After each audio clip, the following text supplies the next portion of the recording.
Quand un homme réapparaît après plusieurs jours de silence, ton cœur se met à battre plus vite. Ton esprit se remplit de questions, et sans t'en rendre compte, tu sens que ce simple message pourrait tout définir. Mais voici la vérité crue. Ce message ne signifie pas ce que tu aimerais croire. Ce n'est pas un acte d'amour. Ce n'est pas un signe d'engagement. C'est une manœuvre psychologique, une épreuve silencieuse, un test où il ne cherche qu'une chose, savoir si tu es toujours au même endroit où il t'a laissé. Et le plus dur, c'est que la majorité des femmes échouent à ce test. Elles répondent avec anxiété, blessure ou ressentiment. Et ce faisant, elles lui donnent exactement ce qu'il cherchait, la confirmation qu'il a encore le contrôle. Mais toi, tu ne feras pas partie de ce groupe parce qu'aujourd'hui, tu vas découvrir quelque chose qui va te choquer. Et je t'assure que ce sera de la psychologie pure et pratique pour que tu comprennes vraiment ce qui se joue. Comment lire ce que signifie réellement ce message? Comment éviter les erreurs qui diminuent ta valeur? Et surtout, comment répondre d'une façon qui le confronte bien plus qu'il ne l'imagine, sans perdre ton calme ni sacrifier ta paix intérieure? Quand un homme t'écrit après des jours de silence, retiens ceci. Son message ne veut pas dire qu'il a réfléchi, qu'il s'est rendu compte qu'il t'aime ou qu'il a soudain reconnu ta valeur. Non. La vérité est bien plus froide, bien plus psychologique et bien plus révélatrice. Il te teste. Il sonde le terrain. Il lance une corde pour voir si tu es toujours là, immobile, attendant son retour, et la majorité des femmes tombent dans le piège. Elles lisent ce message comme une victoire, une lueur d'espoir, alors qu'en réalité, ce n'est qu'un examen. Quand il disparaît plusieurs jours et réapparaît avec un simple « salut », un « comment tu vas » ou toute autre phrase vide, ce qu'il fait inconsciemment, c'est mesurer son pouvoir sur toi. Il se demande en silence « Est-ce que je l'ai toujours sous mon contrôle?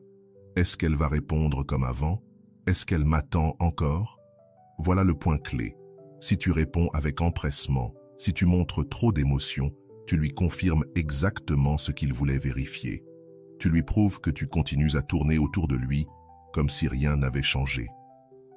La psychologie cognitive nous enseigne que nous répétons des schémas connus parce qu'ils nous donnent un faux sentiment de sécurité. Son message, après le silence, n'est rien d'autre qu'une tentative de répéter ce schéma avec toi. Il veut que tu sois la femme prévisible, celle qui saute de joie dès le premier signe, celle qui ne met aucune condition. Mais tu n'es plus là pour être prévisible.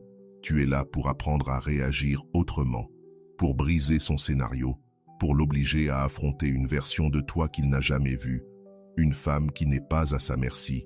Écoute bien, son silence n'a jamais été neutre. Le silence est une arme de pouvoir. Un homme qui se tait pendant des jours ne le fait pas par oubli. Il le fait parce qu'il sait, même inconsciemment, que ce silence provoque un effet en toi. Il sème le doute, l'anxiété, l'insécurité. Il t'amène à te demander ce qui s'est passé, à vérifier ton téléphone, à ressentir le vide. Et quand il réapparaît avec un simple message, tu le vis comme un soulagement, comme de l'eau dans le désert. Mais ce n'est pas de l'amour, c'est une stratégie inconsciente.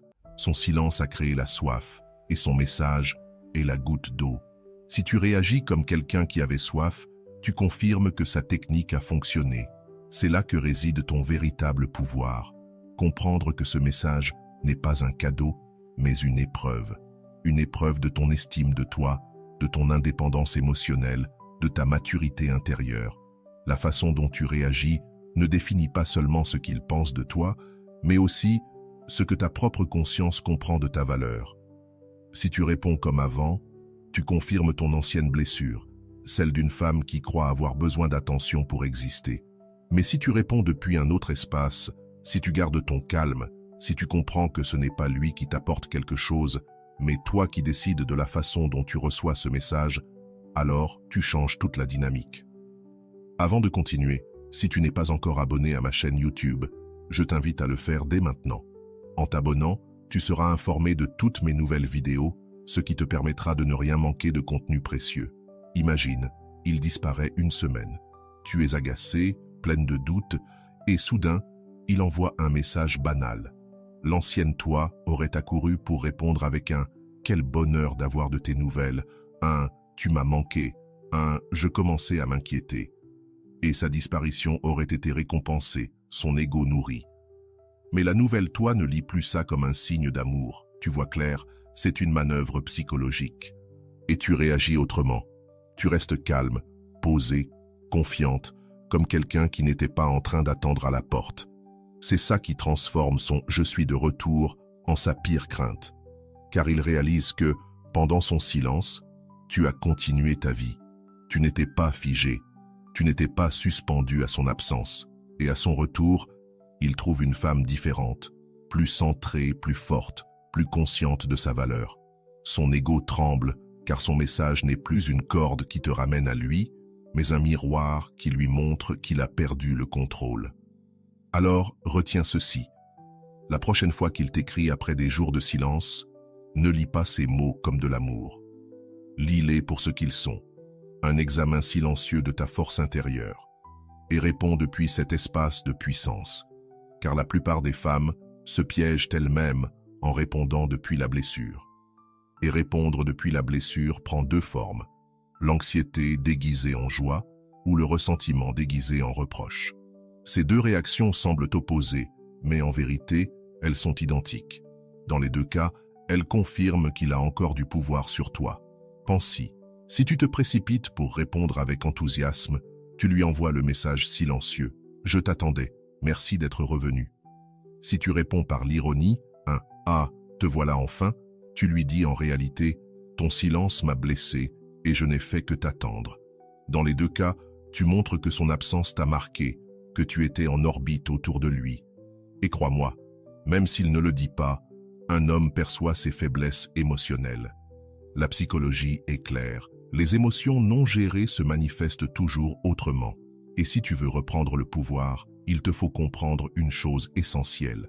Ce message n'est pas une preuve d'amour, c'est une preuve de toi, une preuve de ta capacité à rester debout, centré, solide, même quand il essaie de tester ton esprit et ton cœur. Quand tu réagis avec un « quel miracle » ou un « tu m'as laissé planter », ce que tu projettes, ce n'est pas ton humour ni ta force, c'est ta frustration. Il n'entend pas tes mots, il entend ta blessure. Et au lieu de se sentir mal pour son silence, il se sent puissant, parce que ta réponse prouve que son absence t'a trop affecté. Voici la vérité. Autant la réponse anxieuse que la réponse pleine de reproches sont faciles à lire, prévisibles, communes. Et ce qui est commun ne laisse pas de traces. Ce qui est commun ne se respecte pas. Ce qui est commun se prend pour acquis. Ton plus grand piège serait de transformer ce moment en une scène où il confirme qu'il a le contrôle de tes émotions. Souviens-toi de ceci. La véritable séduction, l'attraction authentique, le respect profond, ne naissent pas de ce qu'il ressent en te voyant heureuse ou en colère. Ils naissent de ce qu'il ressent quand il n'arrive pas à te déchiffrer. Exemple, il t'écrit un simple « Salut, comment tu vas ?» Après une semaine de silence, la réponse anxieuse serait de répondre en quelques secondes « Oh, quel plaisir d'avoir de tes nouvelles, je suis contente que tu sois réapparu. » Cette réponse lui dit « Ton absence n'a rien changé, je suis toujours disponible. » La réponse pleine de reproches serait « Enfin, j'ai cru que tu m'avais oublié. » Et même si cela semble fort, en réalité cela révèle « J'ai attendu, ton absence m'a fait mal. » Les deux réactions partent d'une blessure. L'une essaie de plaire, l'autre essaie de punir, mais dans les deux cas, le centre reste lui. Et tant que le centre, c'est lui, tu perds. Chaque fois que tu réponds avec anxiété ou reproche, tu apprends à ton inconscient que ta valeur dépend de ses actions. Tu rappelles à ton cerveau que ta paix est entre ses mains. Et petit à petit, ce schéma s'installe jusqu'à ce que tu finisses par le croire. Tu n'as pas de pouvoir, tu es condamné à attendre, à réagir selon ce qu'il fait ou ne fait pas. Mais quand tu choisis de briser ce cercle, de ne pas tomber dans cette réaction automatique, quelque chose de magique se produit.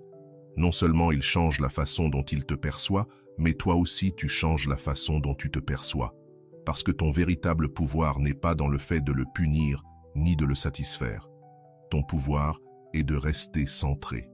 Une femme qui reçoit un message après des jours, sans en faire un événement. Une femme qui n'a pas besoin de se précipiter, ni de s'agiter pour prouver sa valeur. Voilà celle qui gagne.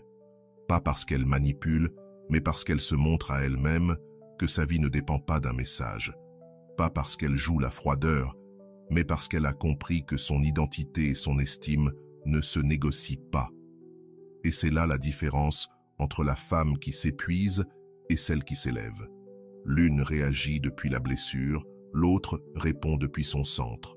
L'une confirme qu'elle attend encore, l'autre prouve qu'elle continue de vivre. L'une perd de sa valeur, l'autre devient un mystère. Et rien n'est plus troublant pour un homme que de recevoir une énergie qu'il ne peut pas contrôler, qu'il ne sait pas interpréter. Voilà ton arme secrète, la pause. La pause n'est pas du vide. La pause n'est pas de l'indifférence. La pause est le langage silencieux de l'amour-propre. Quand il t'écrit et que tu ne réponds pas immédiatement, quand tu respires, que tu attends, que tu laisses ce message reposer, quelque chose se produit en lui. Pour la première fois, il sent que ces mots ne contrôlent pas ton temps, que ton monde ne tourne pas autour d'une notification. Un reproche, il peut l'ignorer. Un drame, il peut l'utiliser contre toi. Mais une pause, il n'a aucun argument pour la contrer. La pause est irréfutable. Elle lui montre que son message n'a plus le même pouvoir. Parce que la vérité est simple. Si tu réponds avec anxiété, il gagne. Si tu réponds avec reproche, il gagne encore. Mais si tu réponds avec calme, avec neutralité, avec une pause, c'est toi qui gagnes. Pas contre lui, mais pour toi-même.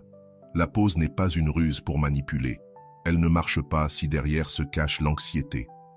Elle fonctionne quand elle vient de ton centre, de ta sécurité, de ta certitude que ta vie ne dépend pas de ce message. Et quand tu l'appliques ainsi, elle devient un aimant. Car ce qui attire un homme, ce n'est pas l'indifférence, c'est la sérénité.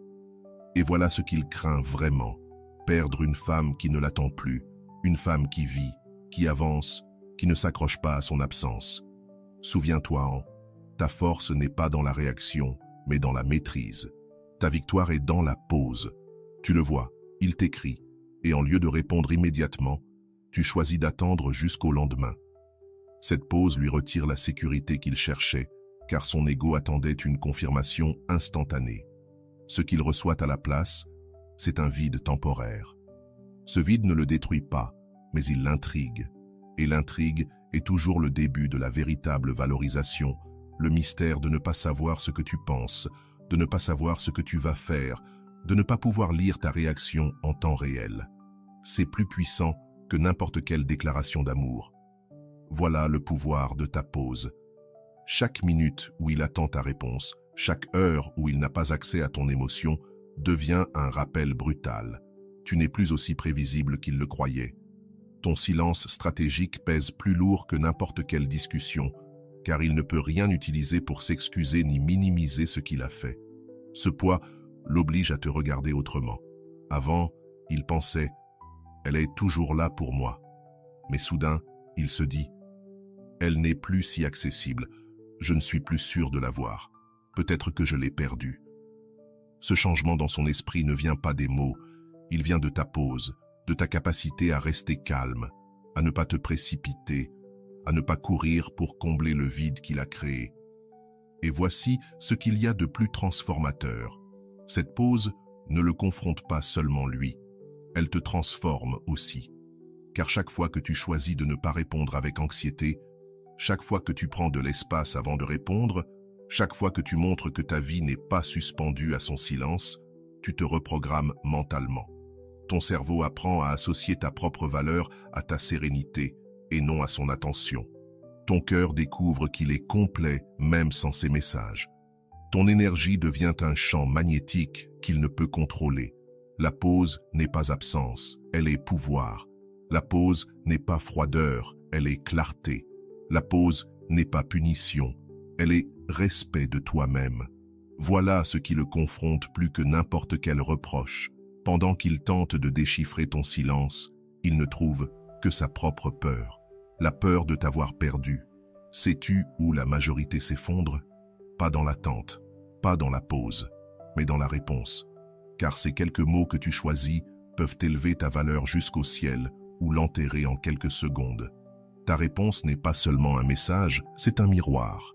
Elle révèle sans le vouloir d'où tu viens, de la nécessité de plaire, de la colère du reproche ou de la sécurité de quelqu'un qui sait qui il est.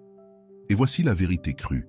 80% des femmes ruinent l'impact de cette pause parce qu'elles écrivent, croyant pourtant agir avec intelligence émotionnelle. Exemple, il disparaît pendant des jours et revient avec un simple « Comment vas-tu ?» La réponse de besoin sonne ainsi « Quelle joie d'avoir de tes nouvelles, je pensais justement à toi. » La réponse de reproche sonne ainsi « Enfin tu apparais, j'ai cru que tu étais mort. » Résultat, dans les deux cas, tu confirmes ce qu'il voulait, que son silence t'a affecté et qu'il reste le centre de ton attention. Mais il existe une troisième option, la réponse de valeur, celle qui ne sonne ni comme un besoin, ni comme un reproche, mais comme de la sérénité. Une réponse ferme, claire, qui le confronte à l'idée que ton monde a continué à tourner sans lui. En psychologie cognitive, nous savons que les symboles sont plus puissants que les discours. Et dans les messages, tes mots sont les symboles de ton énergie intérieure. 1.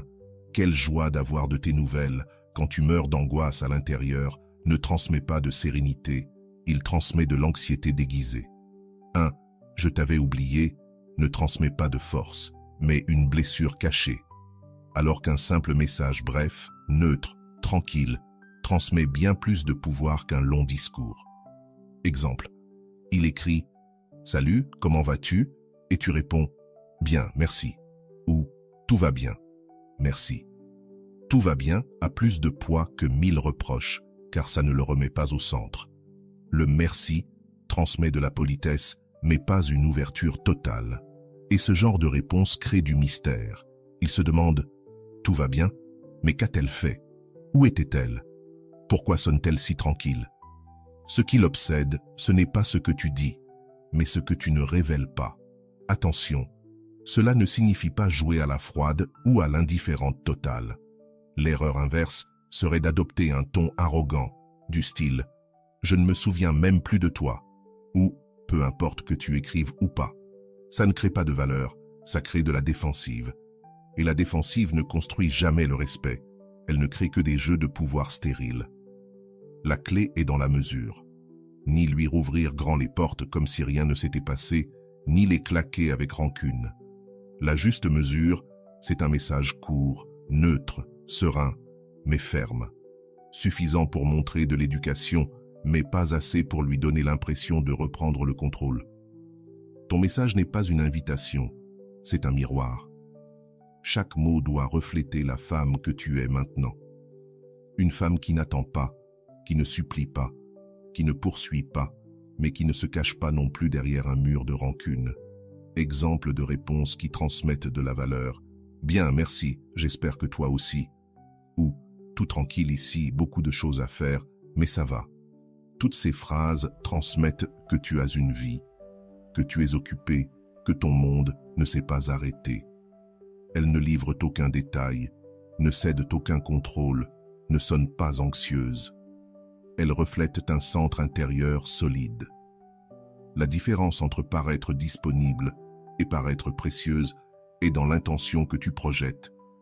Disponible, c'est « Je veux que tu m'aimes encore, je fais des efforts pour te plaire, je t'ouvre la porte sans condition. » Précieuse, c'est « Je te réponds par éducation, mais ma vie ne dépend pas de toi. Je vais bien, mais je ne t'offre pas la narration. » Et voici la révélation. Ce qu'un homme respecte le plus, ce n'est ni la femme qui se sacrifie pour le recevoir, ni celle qui l'agresse de reproches. Il respecte la femme qui l'accueille avec calme, avec naturel, avec une aura de vie propre. Parce que celle-ci lui dit « Je ne suis pas ton prix pour être apparu. Je suis une femme que tu choisis de valoriser ou de perdre. » La psychologie est claire. Quand ta réponse ne correspond pas à son scénario, son esprit entre en tension. Il attendait une confirmation, il reçoit du mystère, il attendait du pouvoir, il reçoit de la neutralité, il attendait du contrôle, il reçoit le rappel qu'il ne l'a plus. Et cette tension, c'est ce qui le fait craindre de te perdre, ce qui l'oblige à te voir autrement. Alors retiens bien ceci, la différence ne se joue pas dans ce qu'il écrit, mais dans la manière dont tu réponds. Tes mots sont ton miroir. Chaque message est une opportunité de montrer ta valeur ou de la perdre. Chaque trace de sérénité est un rappel. Tu n'es pas prévisible, tu n'es pas dépendante, tu ne lui appartiens pas par défaut. Et cette différence, minime en apparence, décide de tout. Parce que ce message qu'il envoie après des jours de silence n'est pas juste un message. C'est un champ de bataille silencieux. Et la façon dont tu réponds détermine qui reste au centre du lien. Lui avec son ego ou toi avec ta valeur. Car ce que beaucoup ne comprennent pas, c'est que les relations ne tiennent pas par celui qui aime le plus, ni par celui qui insiste le plus, mais par celui qui possède la force psychologique d'imposer le rythme. Quand un homme joue la carte du silence, ce qu'il mesure en réalité, c'est cela. Est-ce toi qui l'attends ou est-ce lui qui finit par attendre après toi? Un simple message de ta part peut sembler insignifiant, mais en vérité, c'est un symbole puissant. C'est un miroir dans lequel il découvre s'il t'a encore sous son contrôle ou si désormais, c'est lui qui doit se mettre en mouvement. Laisse-moi t'expliquer avec une histoire. Une femme, appelons-la Isabella, vivait depuis des mois une relation confuse avec un homme qui entrait et sortait de sa vie comme s'il avait un passe libre. Il disparaissait pendant des semaines, puis réapparaissait avec un simple salut ou « tu fais quoi ?» Isabella tombait toujours dans le même piège. Elle répondait immédiatement, parfois avec excitation, parfois avec reproche, mais elle était toujours là. Jusqu'au jour où, lassée de cette dynamique toxique, elle décida d'agir autrement. La fois suivante, après 5 jours de silence, il réapparut avec un « Comment tu vas ?» Isabella respira profondément et ne répondit pas tout de suite. Elle le laissa attendre. Quand elle écrivit enfin, son message fut court, neutre, calme. « Je suis bien, occupé. Merci. » Ce qui arriva ensuite la surprit. Lui, qui semblait toujours la tenir dans sa main, commença à insister. Il envoya un autre message, puis appela, puis proposa de la voir. Pour la première fois, c'était lui qui cherchait à ne pas la perdre. Pourquoi? Parce que sa réponse avait changé. Parce que ce petit décalage avait redéfini toute la dynamique. Ce n'était plus lui qui fixait le rythme. C'était elle qui lui montrait que son monde continuait de tourner et que s'il voulait en faire partie, il devait désormais le mériter. Voilà le pouvoir de ta réponse. Redéfinir le centre. Quand tu réponds avec anxiété, le centre est chez lui. Quand tu réponds avec reproche, le centre est encore chez lui. Mais quand tu réponds avec calme, avec dignité, en sachant que tu n'as pas besoin de lui pour exister, alors le centre revient à toi. Ce changement psychologique est brutal pour son ego, mais profondément libérateur pour toi. Ta propre esprit apprend aussi une nouvelle leçon. Tu n'as pas besoin de supplier, tu n'as pas besoin de courir après lui, tu n'as pas besoin d'être toujours disponible. Ta réponse ne redéfinit pas seulement le lien, elle redéfinit aussi ta vision de toi-même, ton estime personnelle. En thérapie cognitive, on apprend que l'esprit se transforme quand il intègre ce qui autrefois l'emprisonnait. Ici, ta réponse devient une guérison.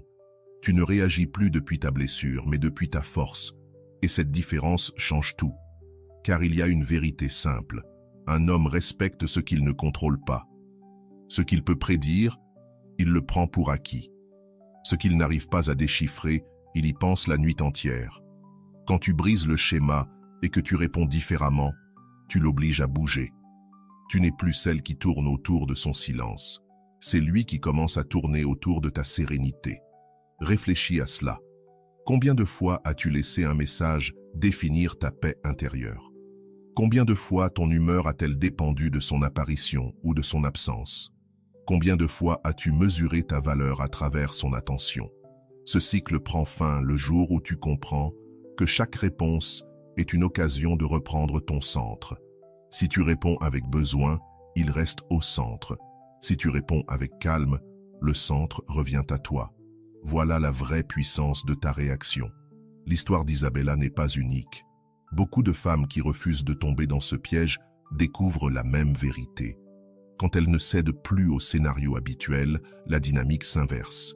Et quand la dynamique s'inverse, l'homme cesse de jouer au disparu et commence à craindre, lui, d'être oublié. Et n'est-ce pas ce que tu as toujours cherché? Qu'il ait peur de te perdre, qu'il valorise ta présence, qu'il comprenne que son silence n'est plus une arme contre toi, mais le reflet de sa propre insécurité. Alors, la prochaine fois qu'il t'écrit après plusieurs jours de silence, ne vois pas cela comme une chance de t'accrocher à lui, mais comme une opportunité de montrer ton centre. Ta réponse peut être brève, simple, mais son énergie dira tout. Parce que ce n'est pas seulement un message que tu renvoies, c'est une nouvelle définition de qui détient le pouvoir dans cette histoire. Et lorsque ce pouvoir revient à toi, crois-moi, plus rien n'est jamais pareil. En conclusion, quand un homme t'écrit après des jours de silence, ce n'est pas un cadeau, ni une preuve d'amour, ni un engagement. C'est un test. Un test de ta force, de ta sérénité, de ta capacité à ne pas tomber dans le vieux scénario. Son message n'est là que pour vérifier si tu tournes encore autour de lui, si son absence t'a blessé au point de nourrir son ego. Mais toi, tu n'es plus là pour confirmer son importance. Tu es là pour te prouver à toi-même que ta valeur ne dépend pas d'un chat, que ta paix n'est pas négociable, et que ton pouvoir réside dans la manière dont tu choisis de répondre. Car cet instant, celui de ta réponse détermine tout. Est-ce encore lui le centre, ou est-ce désormais toi? Alors dis-moi, es-tu la femme prévisible qui attend, ou la femme précieuse qui continue de vivre sans jamais mendier d'attention? Là est la vraie victoire, non pas dans ce qu'il pense de toi, mais dans ce que tu décides de reconnaître en toi-même. Et je veux que tu l'écrives maintenant dans les commentaires comme un sceau de clarté et de décision. Ma réponse me donne du pouvoir. Voilà la différence entre celle qui supplie d'être choisie et celle qui, par sa présence sereine, devient inoubliable. Si ce message a résonné en toi, laisse un puissant like, abonne-toi, active la cloche, et si ton cœur te pousse à soutenir davantage cet espace, rejoins la communauté des membres du canal. Tu pourras profiter d'avantages exclusifs, des réponses prioritaires à tes commentaires, la possibilité de participer au choix des prochaines vidéos et un accompagnement plus proche dans ton chemin de transformation.